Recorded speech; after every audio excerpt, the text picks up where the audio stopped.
Hi everyone. இந்த வீடியோவில் நம்ம என்ன பார்க்க போகிறோம்னா, உங்கள் மொபைலோட நெட்வொர்க் இஷ்யூவை ரிசால்வ் பண்ணுறது. ஃபஸ்ட் உங்கள் நோட்டிஃபிகேஷன் பார் ஓப்பன் பண்ணிக்கோங்க. உங்கள் ஏரோப்ளேன் மோட்டை கொஞ்ச நேரம் டர்ன் ஆன் பண்ணிவிட்டு ஒரு 10 செகண்ட் வெயிட் பண்ணிவிட்டு அப்புறம் டர்ன் ஆஃப் பண்ணிக்கோங்க.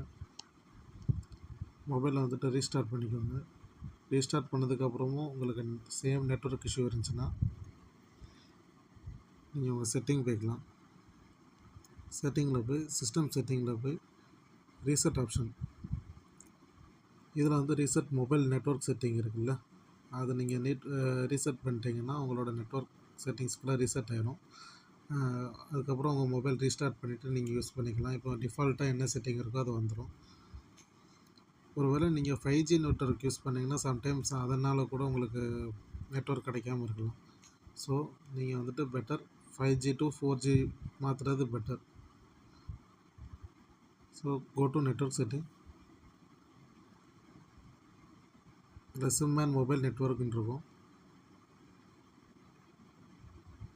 உள்ளே போனீங்கன்னா ப்ரிஃபர்டு நெட்வொர்க் டைப், இதில் வந்துட்டு 5G இருந்துச்சுன்னா அதை LTE சேஞ்ச் பண்ணிடுங்க.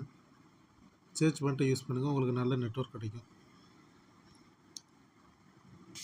இல்லை இதையும் மீறி உங்களுக்கு மறுபடியும் இதே நீங்கள் நெட்வொர்க் இஷ்யூ இல்லை டவர் கொஞ்சம் கூட கிடைக்கலன்னு நீங்கள் ஃபீல் பண்ணிங்கன்னா உங்கள் சிம் கார்டை நீங்கள் ஒரு ஃபிசிக்கல் சிம் யூஸ் பண்ணியிருந்தீங்கன்னா உங்கள் சிம் கார்டை ரிமூவ் பண்ணிவிட்டு நல்லா க்ளீன் பண்ணிவிட்டு அப்புறம் இன்சர்ட் பண்ணி ஃபோனை ஒரு ரீஸ்டார்ட் பண்ணி ஒர்க் பண்ணி பாருங்கள், கண்டிப்பாக இருக்காகும். இந்த வீடியோ பிடிச்சிருந்துச்சுன்னா லைக் பண்ணிக்கோங்க.